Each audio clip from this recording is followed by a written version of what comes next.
we'll see what it says about the time for lighting candles and what's going on here. Why there's so much dispute in the Jewish world. Why you can be told, no, you have to light your candles much later. Why does in practice that you find many people do light their candles later? So let's see what's going on. The Gemara here is actually Akashya. This is brought up as Akashya just as a side point concerning the time of lighting candles. It says here, the commandment is from when? From when the sun sets until people are no longer walking around outside. Tichle regel is an expression meaning the foot is no longer present in the marketplace. Literal translation means people aren't walking around outside. Why? In the olden days, people had to get home. And I think, was it last week, someone challenged this idea, said Rabbi Gamliel's sons came home from a wedding late. Isn't that like what I just did the other day? We drove home from Rishon LeZion, it took an hour, and we drove home at 10 o'clock at night. No, it's not like that. If Rabbi Gamliel's sons were out at a Beis Mishneh, which is at a wedding party, at night, it means somewhere in the neighborhood, within the same walled city or the same village. So it wasn't really a walk home. But no one ever traveled at night in the olden days. As a matter of fact, that's an important thing. Some people, for whatever reason, they think they're having guests. Achnasas orchim means taking people who have not really a place to stay. Food. It doesn't mean invite over and you want to eat together. That's not achnasas orchim. Then people like to walk them out. Hold on, we're still okay. We're still connected. You have to walk out your guests. Yes, that was talking about in the morning when you used to send your guests off and they could travel. But if it's night time, sending off your guests into the night wasn't something that anybody ever did. The proper way to treat guests in that case is, as we learned from Rivka Imenu, that you're supposed to offer them a place to stay overnight. Lina. Okay, so there's no such thing as walking guests out. Either way, people should not be walking around outside during the dark. It used to be dangerous before, let's say, modern electric lights and the rest of the technologies that we use to mess with our brains so that we don't go to sleep on time. And what does this mean? Gemara asks, what's the nafkamina? My love, the kavasa hadar madlikla. Perhaps this means that if the candle went out for whatever reason, remember it used to be just one candle, he should relight it. That's what's saying. He has to make sure it lasts for this entire time, whatever it may be. They say it's half an hour. We're not going to get into that right now. And the Gemara rejects and says, no. The ilo adlik madlik. It means if he hasn't lit it, he has more time to light. That is, this is his window to accomplish the act of fulfilling the commandment, that is to light the candle. V'inami lishiura. Or it could mean that that's how much fuel he has to have in the lamp or in the candle or to last. That's to last from when the sun goes down until people are no longer walking around outside. That is pshat in the Gemara over there. And that's what Rambam brings. There's some diukim that they make in the Rambam, because Rambam doesn't say exactly like Gemara. He says, Ein malikim nirot Hanukkah kodesh mishetishcha achama. Says he shouldn't light it before the sun goes down. Ella im shkiatha. He does it with the shkia. That is, look for when the sun goes down on the calendar, or maybe if you're on the coast, you can actually see the sun going down. That's when you light it. Lo macharin v'lo makdimin. Neither later nor earlier. And this is my own note. If you see a blue, it's my own words. I'm saying here that's on the assumption it's after about half an hour from sunset, people are no longer walking around outside, and because that's what later authorities said is basically like half an hour or so. Who knows? Maybe it could be a little bit longer. One of the good things about the change that our societies have undergone is that we now have a very large window for lighting candles. If as the Gemara says here, de'ilo adlik madlik, is from the time the sun goes down until people are no longer walking around outside. Ma'isim b'chol yom, that people stay out quite late. Even the decent people, they're out late. So it gives you a much larger window. If the window was, let's say, half an hour long, back in the Rambam's times and back in Talmudic times, now you have a window that's more like 6 hours long, basically until midnight. So that's good. But let's just work with what they used to have. This is the language of the Torah over here. The Torah doesn't exactly have it the way, let's say, the Gemara Kachachama. See, when the sun sets. Ad Chatzi Sha'ah min halayla. From the end of the Shkia. What does that mean, the end of the Shkia? What's he doing? And he also says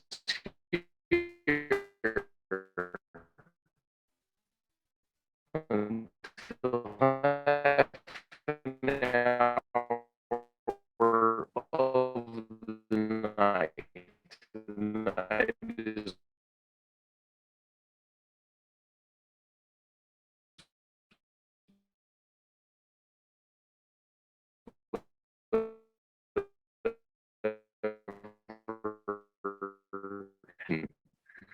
of the miracle. Apparently, that is the goal of lighting the candles, not just to light it. The ultimate goal is to publicize the miracle.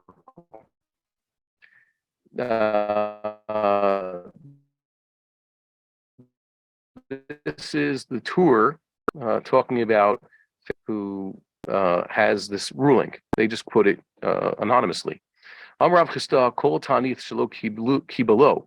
It means he did not accept this fast Manthmol. He's decided to fast, and even let's say it's even a public fast day. Sometimes it's the same standard on which the sun is not set. And he adds Perush Shelo Hishlimo Ad Tzedek Kochavim. The tour adds, what does it mean that a fast day for which the sun has not set? It means the stars have not come out.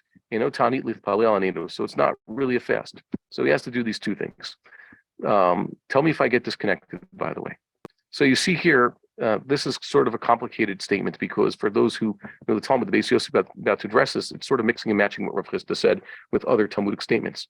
And there's this difficult line over here that he seems to be equating sunset with the time when the stars come out. And now we'll see what the Beis Yosef has to say about this.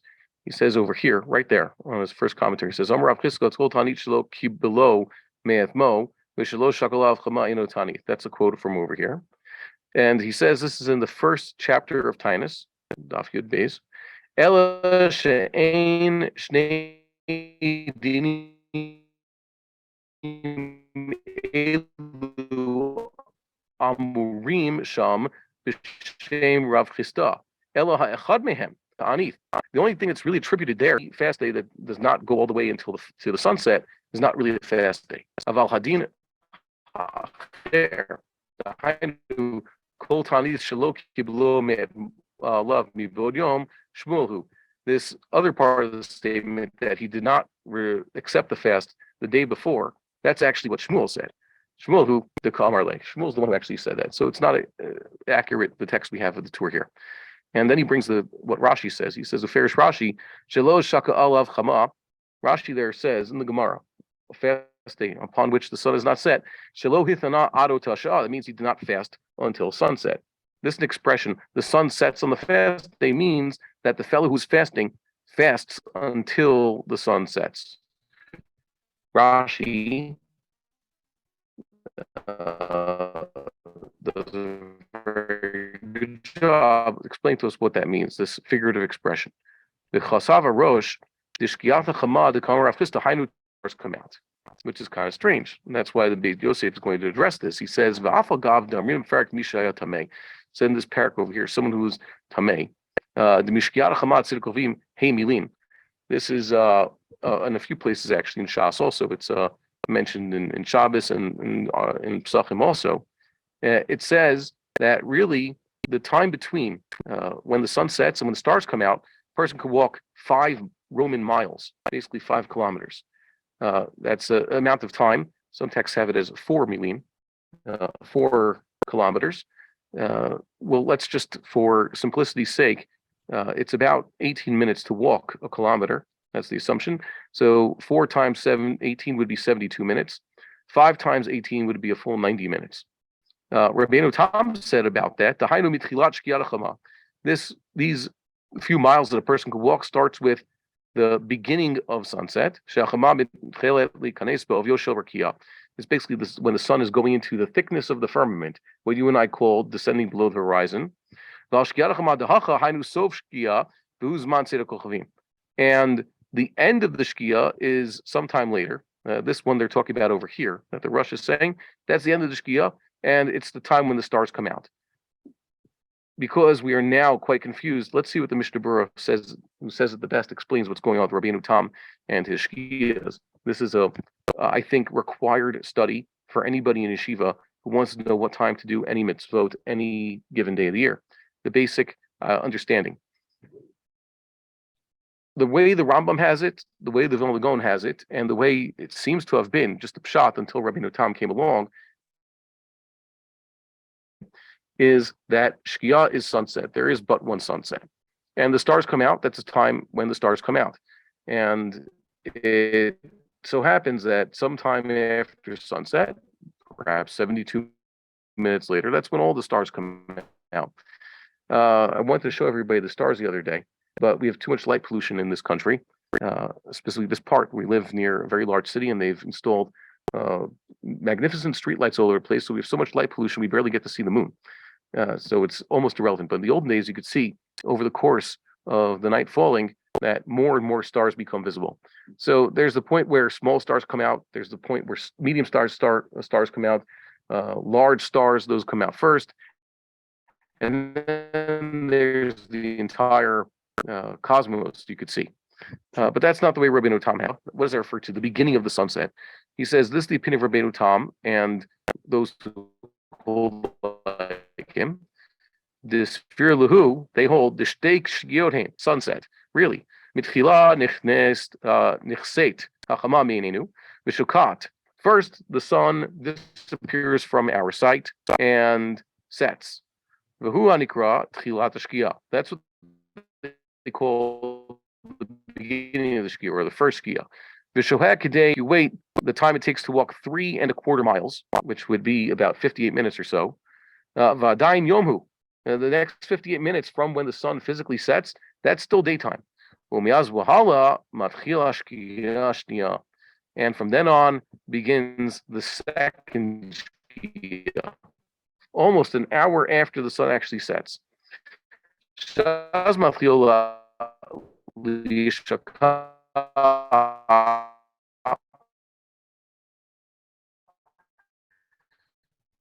Or the gamre. That's when the light totally begins to disappear. So the beginning of Shkia is once again when the sun sets.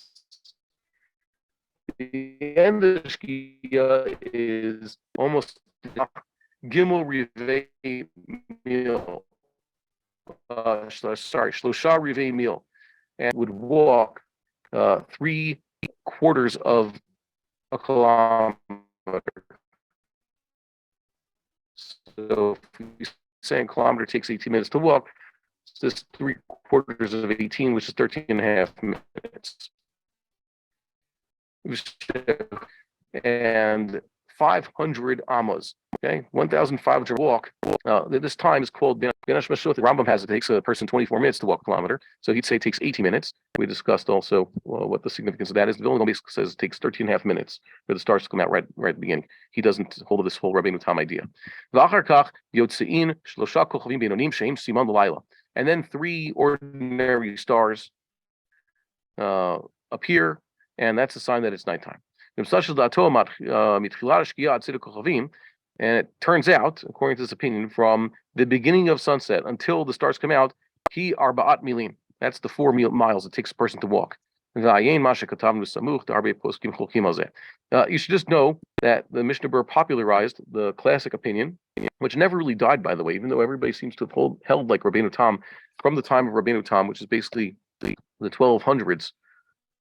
The mid 12th century until the time of the Mishnah. There was always those who disagreed. The Pashtus of the Rambam, the Vilna Gaon, for example. Shach. So this is what's going on here. This is why in the Torah and the Beis Yosef they start talking about a later Shkia and an earlier Shkia. And we'll return to the words of the Torah there. Because the king Katava Mordechai b'Shem Rabbi Avi, the king Katava Tosfot b'Ferek Pater the Avodas Kilulim, that's Avodah Zarah. The Kach Haim Divrei Rabbeinu. This whole idea of 2 sunsets and how the candle lighting or the end of the fast has to be at the end of the sunset, whatever that may be, follows all these opinions, which all are basically go back to Rabbeinu Tam. V'chein katav, everybody else over here, we could skip that. He says he quotes the Smock, who says that there's some who basically break their fasts when the sun sets, because that's what seems to say in the Gemara.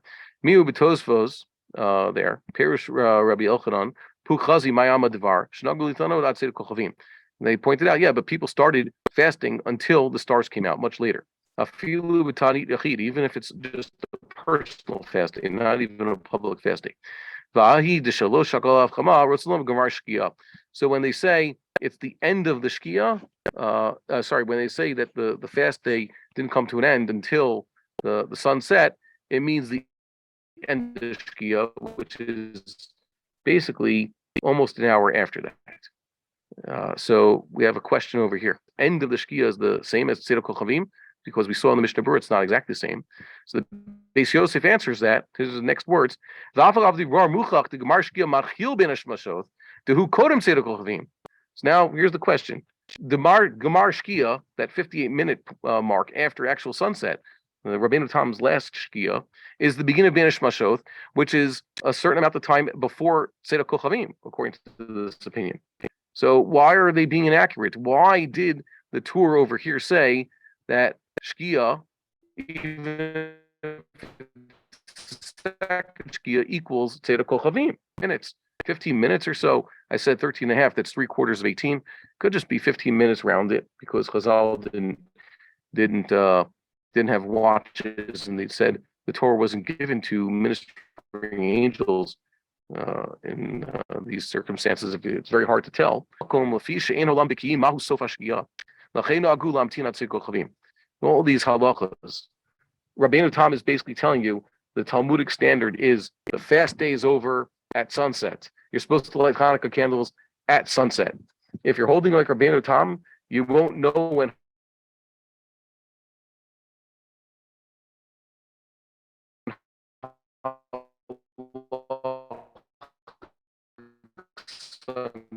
it is. Why? Because the sun set almost an hour ago, and if you're waiting around outside, in most places, in most times, so just use that as a standard. Seder Kochavim, which is basically 72 minutes afterwards. Way for many dinim, at night is basically when the sun goes down. There's a few in the Talmud explicitly that we're supposed to wait for when the stars come out. Later standard, but those are few and far between. Letting out after going to the mikvah and Kriyat Shema. But for some reason, I don't know why, it seems that now every single night mitzvah has to be attached to tzeit because of this. I've even argued, and I'd like to show the sources there, that even the eating of Korban Pesach and eating matzah are explicitly in the words of the Rishonim and in the Bible itself, commandments that one could perform even before the stars come out. So we see here, According to the Beit Yosef, all public fast days end at Tzedek Kochavim. So wait a minute. We were also told that Tisha B'Av, when they used to observe Tisha B'Av in mourning for the temple, God willing, it should never happen again, say amen. They used to keep Tisha B'Av even in the time of Benish Mashoth, well after sundown until the stars come out. But after telling me all the fast days have to end when the stars come out, what's the difference? So he addresses that over here. But that's not for us. For those who we don't have time for it, so you go look there. But I've also want to point this out. If chas v'shalom we ever have to have a public fast day, again for whatever reason, I'm hoping that I'm working on this, that hopefully Asar B'Tevet, which will be in about 2 weeks' time, God willing, by then it will be canceled. But if chas v'shalom the Jewish people are still having to observe Asar B'Tevet in memory of the destruction of the Second Temple, then you should know the fast ends at sundown according to the classic opinions. It's only according to Rabbeinu Tam, or those who are following Rabbeinu Tam, that we're forced to say, wait until sundown. And the sundown that you're waiting for, you don't really know when it is, because like an hour after the sun actually set. So wait a few more minutes until the stars come out, according to Rabbeinu Tam's opinion.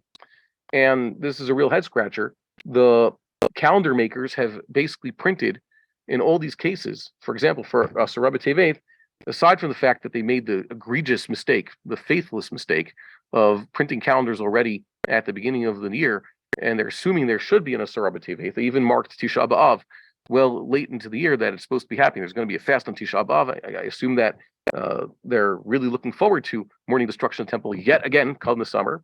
So they put the Zmanim for those fast days. And they say for Shiva Asar B'Tammuz and Asar Rabbi Tevet that the fast is over at Seder Kochavim, like Rabbeinu Tam. But then they don't give Rabbeinu Tam's version of what Seder Kochavim is. They'll tell you it's about 20 minutes after the sun goes down. So it's nish the They don't know what they're doing there, because if they hold like Rabbeinu Tam, then they should let it out at Rabbeinu Tam's sunset, which is about an hour after the classic understanding of when the fast is over, and that is when at sunset. And by the way, that's what I tell people. If you previous fast days, Tzom Gedalia, for example, when did the fast end? The fast ends simply when the sun sets. So let's look at this. Here's the Shulchan Aruch's Psak. What does he say based on this description? Ein madlikin ner Hanukkah kodem shetishkachama. Okay, that fits the Rambam. Ela im sof shkiata. You have to do it at the end of the shkia. And then he throws in lo machri lo makdimin. So when he uses this word over here, he basically does not fit the Rambam. Rambam says basically with sundown. He says no, with the end of sundown. Now he's holding like Rabbeinu Tam. The Vilna Gaon there points this out. The Shona Rambam, this almost fits the Rambam, this description of when you should light Hanukkah candles, but vat sof, except for that word sof over there, shows he added this from the language of the Torah. Remember, the Torah is the one who says up here, Misov shkiata, misov shkiat hachama. Yeah, you're already getting to Rabbeinu Tam territory. And what does that accomplish? V'chinir das bahag. He also says that's what das rashba v'ran kasu shemuter lahakdim erev Shabbos uchiach. The Gemara points out that really you could light your Hanukkah candles a little bit earlier than the shkia, whatever time you should be lighting them. Why? Erev Shabbos you have to light them much earlier because Shabbos is coming. Usually shkia, whatever that may be, is also the time when Shabbos must already have started. There's an idea you should take in Shabbos early, but if you're not going to do that, there's a certain time where now you can't. It's already upon you. So the fact that we light early on Erev Shabbos shows that Hanukkah candle lighting time is actually earlier than that. You can make it earlier. And also check that out. There's more about to say. So instead of so shkia, when the Shulchan Aruch says with the end of shkia, he says, the Vilna Gaon says, Ken kasav atur v'ken katav harosh. That's what the Torah and the Rosh says in the first chapter of time, because they're connected to dinim. When it said any fast day that had not had the sun set upon it, which we saw, Rashi says, any fast day that the person didn't fast until sunset. Also, it says in Brachos the same thing. Vagav urcha kamash balan. Here the Gemara in there is discussing when Seder Kochavim is, and the Mishnah said it's when the Kohanim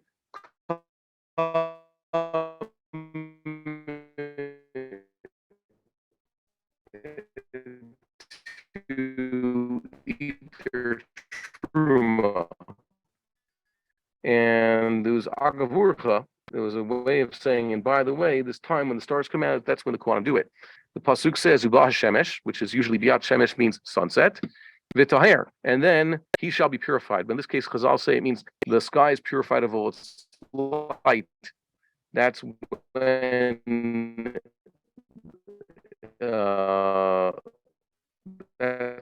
the stars come out. That's sometime after the sun sets.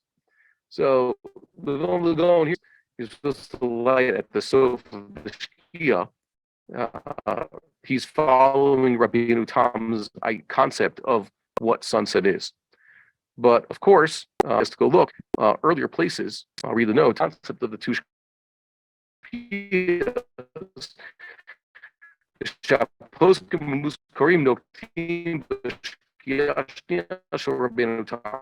Here, the Vilna Gaon mentions those who hold of Rabbeinu Tam's two Shkias. And then the Vilna Gaon says, about the Rosh Ran, Mashma Behedya. If you look in the Rosh and the Ran, this time of lighting candles is the beginning of the Shkia. Everybody agrees. When's the Shkia begin? Well, there's only one Shkia. It's sunset. If it's the beginning of Shkia, it's also the actual sunset. The Machon Shilo problem is there. They also seem to be holding of the second Shkia. Then tells you, "Vayin Mordechai b'sof parak beis Shabbos shekasav the lashon mishatishka muchach shu tchilat hashkia." It doesn't really matter because this language Misha Tishka means the beginning of the Shkia. Kamosh Katav tells him, and tells you, and this is the point. That is, when the Gemara is telling you, which is, it doesn't matter which way you're going. It's when the one wrote earlier in Hilchos Shabbos. That I brought over here. He says, Kol zel shitas atosfos anal. That whole idea about these two sunsets, that it doesn't fit the reality. And then he gives a few kashas over here that it can't be the way Rabbeinu Tam describes because achush makchish. For example, the whole thing about how then 58 minutes after the sun sets, it starts to get really dark. And then 15 minutes after that, 3 stars come out. What are you talking about? The stars have been out already for a good hour. What are you talking about? He says here, the Vilna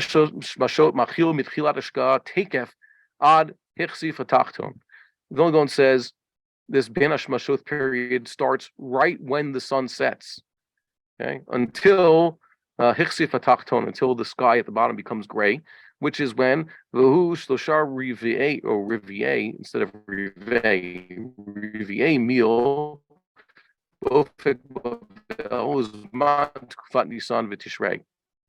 he says basically this Ben Hashmashot time takes the time a regular person takes to walk 3 latitudes of Bavel and the land of Israel, same latitude.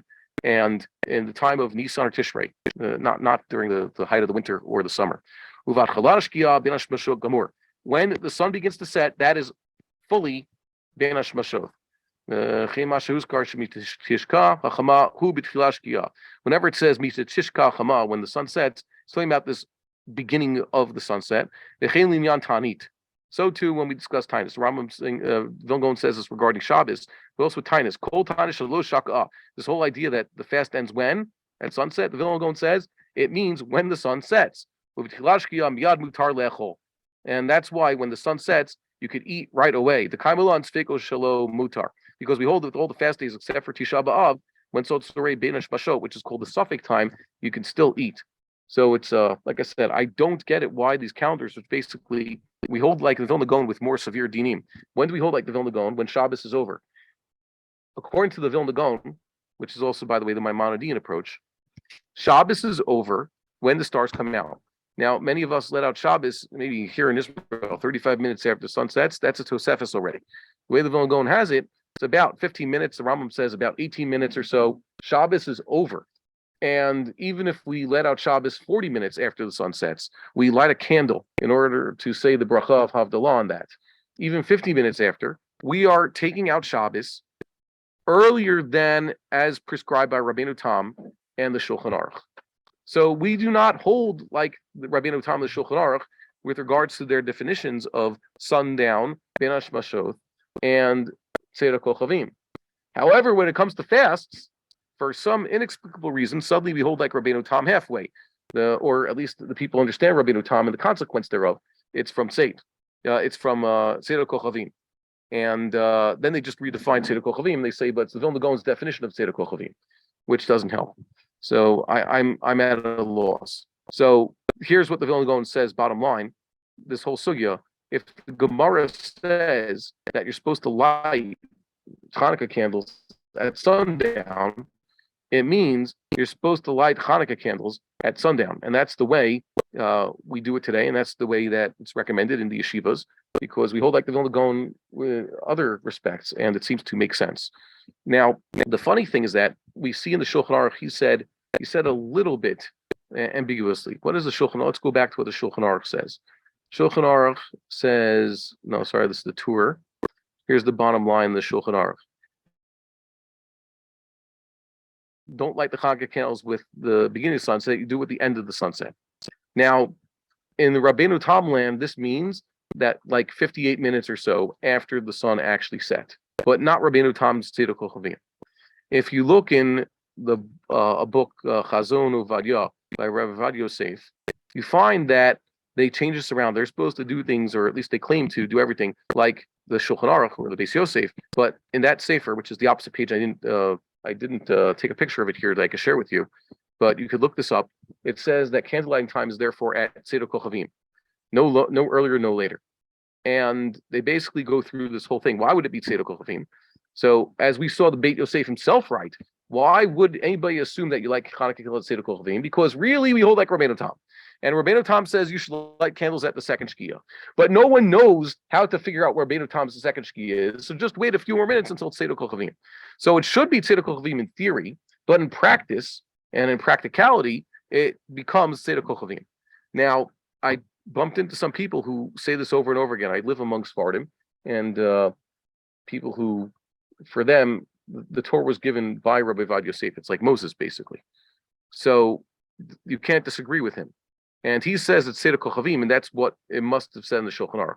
So this one fellow, I went to correct him, and I showed him that Tzedek Kochavim is not the opinion of the Shulchan Aruch. The Shulchan Aruch himself says that that's a sort of a mistake. It's just a practical consequence. Even here, with regards to Hanukkah, didn't say wait until Tzedek Kochavim. He said the end of Shkia, and maybe you'll have to wait. You don't know when it is. Kulam, like it says here, Olam. So I tried to clarify this with someone. He basically said to me, "Do you think Rabbi Yosef didn't know how to read the Beit Yosef? He would disagree with the Beit Yosef. It must be that whatever you're saying is wrong, and he's right." And I was called an apikoros for my trouble. So the question is, where did they get this from? Why are they so riled up about this idea that it must be Tzedek Kochavim? And here you have basically a screed on the opposite page, basically saying it doesn't matter. Many Achronim or Rishonim held like Rabbeinu Tam, and they lied at Tzedek Kochavim. So don't try to give me your various proofs against it. There was one fellow who wrote a pamphlet basically arguing that the candle should be lit at Tzedek Kochavim. And basically here, it's just harsh language saying you're not allowed to disagree with this point. So I'll read you just over here. It says, this is Rav. Who is this person? Al-Shimilo Libo. That's a term used for Haman's wicked plot. Disagreeing with the Shulchan Aruch is the worst thing. He's wantingly disagreeing with the psak of the Shulchan Aruch. Okay, the Kaimalon Kavasei Afilu Neged Elef Poskim. We hold like him even against 1,000 other decisors. Okay, so you can understand why there'd be a lot of kanos here. But my only question is, this is extremely misdirected, especially because week in and week out, people are basically desecrating Shabbos according to the Shulchan Aruch. Every time we let out Shabbos, anytime before 72 minutes after sunset, we are desecrating the Shabbos according to the Beis Yosef, who held like Rabbeinu Tam. Yet they don't have anything much to say about this. But if Avrechim and others write that the Vilna Gaon and the Shach and the Rambam basically say pashtus that you're supposed to light Hanukkah candles at Shkia, and perhaps card-carrying, hat-wearing Sephardim should also consider that that's a valid opinion. They don't want to hear that, and they're willing to go to halachic war, so to speak, and denounce anybody who says such a thing. And I think also this is a lesson for those of us at home. Everybody who's involved in halacha somehow has that hill he is willing to die on, that halachic point, that halachic opinion that everybody must hold, and to disagree is World War III. I don't know why people come up with these things. Thank God there's some people who are extremely objective. You never find this in the Vilna Gaon and the Rambam, that there's a particular sock that they held, and they had it, and that was their tradition. And even though there's mountains of proof against what they're holding, they don't want to hear it or else. So that's a problem. I think also that's why they thank the Rav for at least remaining objective. As long as a person has objective opinion, he's able to weigh these things seriously and consider it. But a person who's extremely biased and set in whatever he knows is even willing to use the harshest language to denounce others. It makes no sense. It really doesn't. But what are you going to do? We would like to encourage our viewers to share these videos with friends and send in your responses. If you would like to obtain Birkon Nusach Eretz Yisrael or invite the rabbi for a speaking engagement, please email us at office@machonshilo.org.